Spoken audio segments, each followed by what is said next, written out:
JST Liberty Hospital's 11th anniversary free OP consultation for the month of Feb. 20% discount on OP investigation. Contact. గత కొన్ని రోజుల నుంచి bird flu effect తో chicken గుడ్ల అమ్మకాలపై ప్రభావం చూపుతోంది. ముఖ్యంగా ఉమ్మడి గోదావరి జిల్లాలతో పాటు కృష్ణా జిల్లా, తెలంగాణలోని కొన్ని ప్రాంతాల్లోని పౌల్ట్రీ ఫాముల్లో బర్డ్ ఫ్లూ వెలుగు చూసింది. అలర్ట్ అయిన ప్రభుత్వం గోదావరి జిల్లాలో బర్డ్ ఫ్లూ వెలుగు చూసిన ప్రాంతాన్ని రెడ్ జోన్ గా కూడా ప్రకటించి బర్డ్ ఫ్లూ వ్యాప్తి చెందకుండా చర్యలకు దిగింది. అయితే ఇదే సమయంలో చికెన్ గుడ్లు తినొద్దనే వదంతులు గుప్పుమన్నాయి.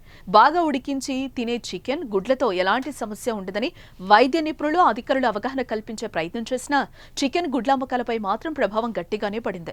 అయితే ఇప్పుడిప్పుడే మళ్లీ వాటి అమ్మకాలు పుంజుకుంటున్నట్టు చికెన్ గుడ్ల ధరలు చూస్తే తెలిసిపోతోంది. మరోవైపు బర్డ్ ఫ్లూ వదంతులు పోగొట్టేందుకు సిద్ధమైన పౌల్ట్రీ పరిశ్రమ నిర్వాహకులు ఉచితంగా చికెన్ గుడ్లు పంపిణీ చేస్తున్నారు.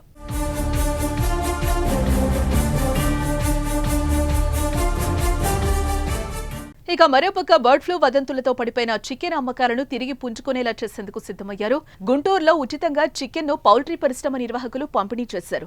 ఇది కాకుండా మరో అడుగు ముందుకు వేస్తూ ప్రజాప్రతినిధులతో ప్రచారం చేయిస్తున్నారు. ప్రజల అవగాహన కల్పించే ప్రయత్నాలు చేస్తున్నారు. అందులో భాగంగా గుంటూరులోని స్వామి థియేటర్ ప్రాంగణంలో ప్రజలకు ఉచితంగా చికెన్ గుడ్లు పంపిణీ చేశారు పౌల్ట్రీ పరిశ్రమ నిర్వాహకులు. ఉడికించిన చికెన్ గుడ్లు తినటం వల్ల ఎలాంటి సమస్యలు రావని వివరించారు. ఇక చికెన్ వంటకాల కోసం ఆహార ప్రియులు భారీగా తరలివచ్చారు.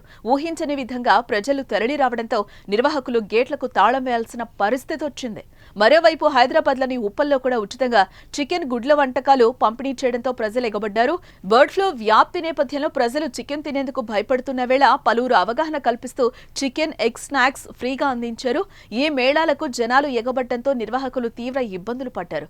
గుంటూరు పట్టాభిపురంలోని స్వామి థియేటర్ గ్రౌండ్ లో, హైదరాబాద్లోని ఉప్పల్ గణేష్ నగర్ వద్ద ఫుడ్ మేళాలు నిర్వహించగా జనాల తాకిడికి నిర్వాహకులు చేతులెత్తేశారు. గుంటూరులో రద్దీ తట్టుకోలేక గేట్లు మూసేశారు.